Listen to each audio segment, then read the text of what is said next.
Welcome to the Real Human Health Lab, where we break down real nutrition, movement and exercise, recovery, and how to improve your day-to-day well-being.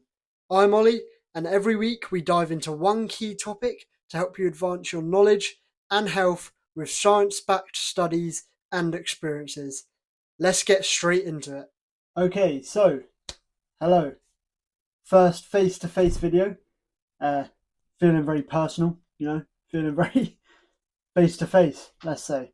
So today we're going to be talking about protein. Now, I have a very strong opinion on protein, where it comes from, etc., why that's important. So what we're going to talk about is, how all protein isn't created equal, and it could even be one of the most debated nutrients in the world. Now, not all protein is created equal. The source and where it comes from can dramatically change how it affects your body. So how it affects your hormones, your recovery, your muscle growth, your energy, and just your long-term health. All of that can be affected by where you get this protein from. Now, to start off simple, we'll discuss why protein is essential and what it actually is. So protein is the building blocks for your muscles and your body. So we're talking muscles, enzymes, hormones, neurotransmitters even, all play a part in using proteins to build themselves up. Now, you can't necessarily store protein like carbs or fat. You do need a steady supply coming into your body to keep topping that up. Now, the sort of average person, the daily target they should be hitting is 1.6 to 2.2 grams of protein per kg of their body weight. So, for example, I'm 73 kg at the moment, and I'm quite an active human. So, what I would do is I'd aim for 2.2 grams of protein per 1 kg of my 73 kg body weight. So, pretty simple math you can do there to work out what protein level you need.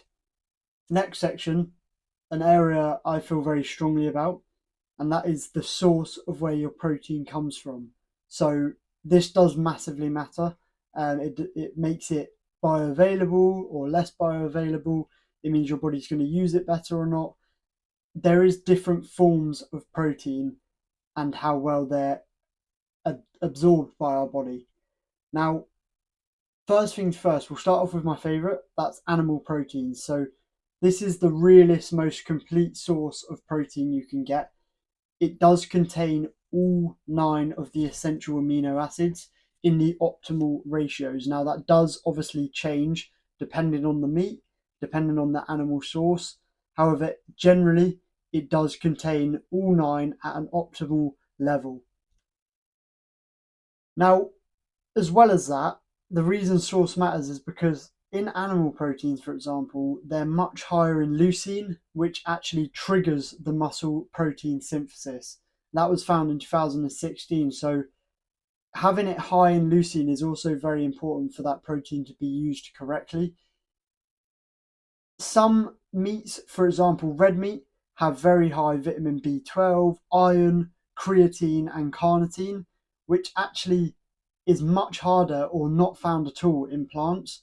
So as well as proteins, you're also getting as well them side minerals and nutrients that play a massive role in using the protein. So really, animal proteins are the realest and most complete source. Your body's going to absorb it the best. It's going to be the most bioavailable, so you're going to get the most out of the meat. And this can be eggs, red meat, chicken. If you want to add a bit of fish in there, salmon. Salmon's great. So yeah, it does play a massive role. I personally eat a lot of meat every day. I felt the most benefit from this. I hit my protein goals way easier. I can feel better when I have meat. If I've gone through a day without meat, or fasting, etc., I'll feel good, but I'll feel my body needs that protein, needs that real sort of nourishment.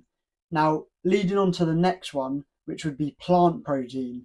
Now, oftentimes, plant protein is lower in leucine and methionine.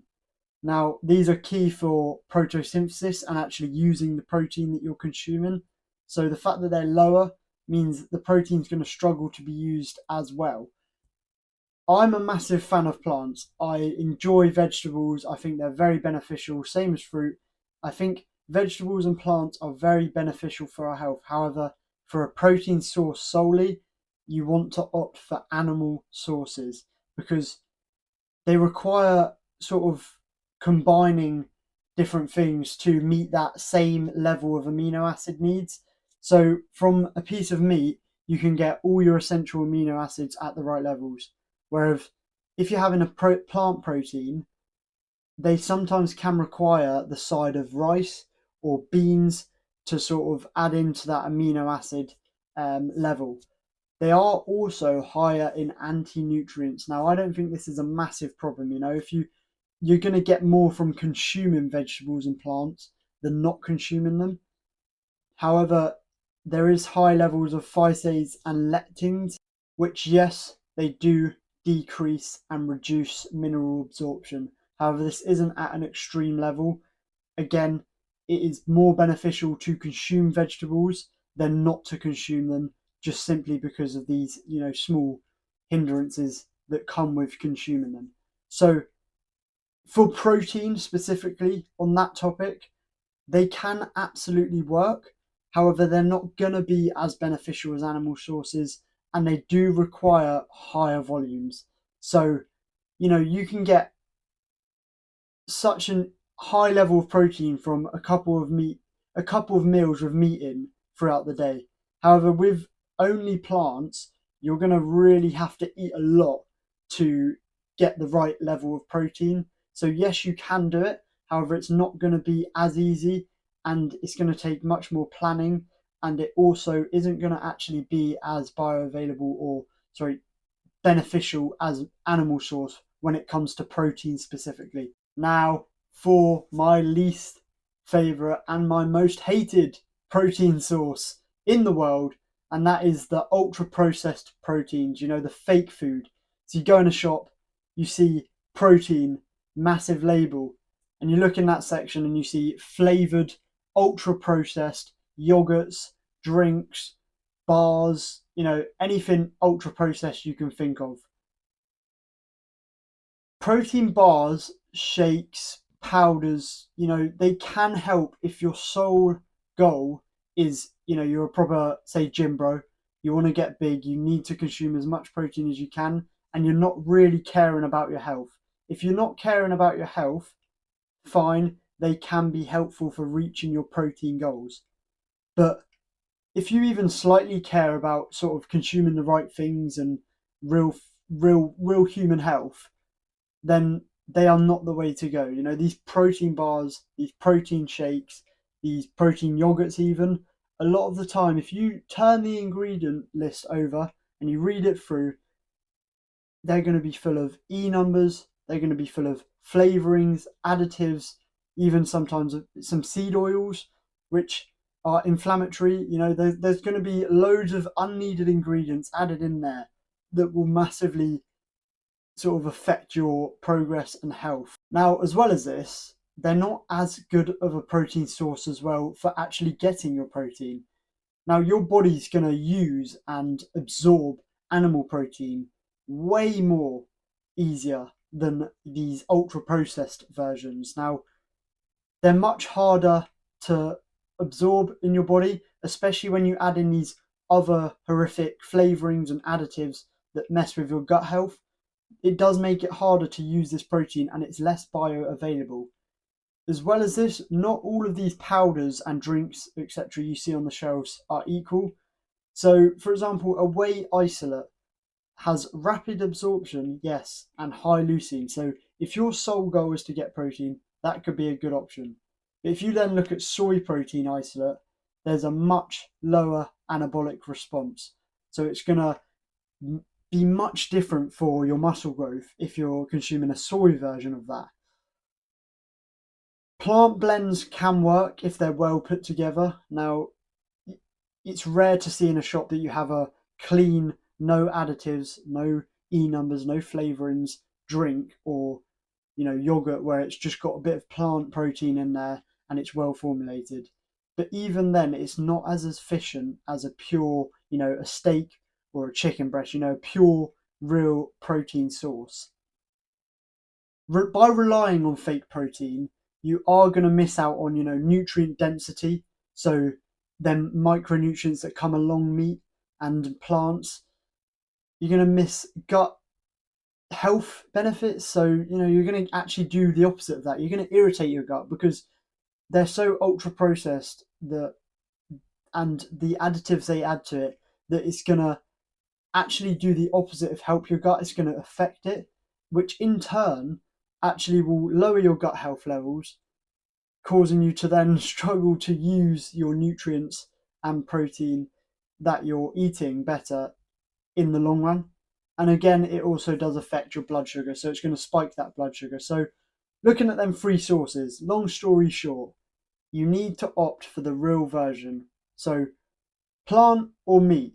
Now, they're the real versions, just stick to them, completely avoid this fake food nonsense.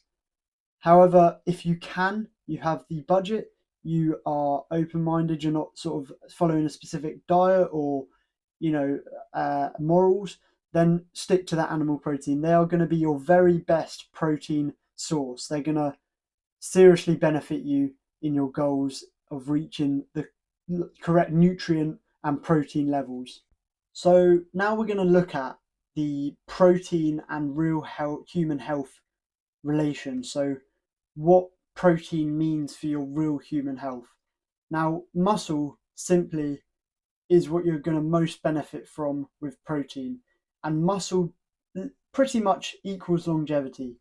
There's a study that was done in 2014, and this showed that low muscle mass is a big predictor of mortality. So, having muscle mass is important for your health. It is really good for you. You should definitely opt for it. And this does not mean you need to be big. You don't need to be a bodybuilder. You don't need to be trying to get as big as you can, proper adding to your muscle mass. You just have to have, a healthy, little bit filled out muscle mass. Protein also supports, your hormones. It also contributes to them steady testosterone and growth hormone levels in your body. So, if you're an athlete, you want to make sure you're getting your protein for your recovery and your muscle growth, but you also want to make sure you're getting it because it will keep your testosterone at a good level. As well as this, as I just said then, recovery and performance is a massive thing that protein supports. So muscle repair, nervous system repair, etc. Protein is the building blocks for this stuff to grow. So you want to keep it up. You want to constantly have the right level of protein so your body can work to recover and rebuild the damage you've done in training or in the gym. Now, protein is also very important for weight loss. So if you're trying to lose weight, sticking to having the correct protein levels should be a key factor for you, because it keeps you satiated, it keeps you feeling full, and that will in turn help you with your weight control. So getting the right level of protein helps you feel full, helps you tick off that appetite, get it filled out. When your body's craving food, you want to get a high level of protein so it does feel fully nourished. As I said before, long story short, real protein with real food is important. So you don't want to be consuming this fake stuff. As well as this, real food protein comes with cofactors, so these sort of side benefits. For example, red meat does contain some creatine. Yes, you will have to consume a high amount of red meat to get that average of 5 grams of creatine a day. That's okay. You don't need to do that, but just know when you're having real food, so salmon, for example, you're also getting high levels of omega-3s, which are amazing for your health, your heart, your joints. You're getting high levels of minerals, vitamins. So not only does sticking to real food massively benefit your protein intake and quality, it also comes with the fact you're going to be getting these other nutrients that work in synergy with letting this protein be used correctly. Now, I'm going to give you some practical guidelines. So, what I'd say is you want to aim for in the morning, the first part of the day, you want to aim for getting 30 grams of protein. Now, this is important because it kicks off your protein synthesis systems, it replenishes those systems from overnight. And then from then, 3 to 5 times a day, you want to aim for 20 to 40 grams of protein per meal.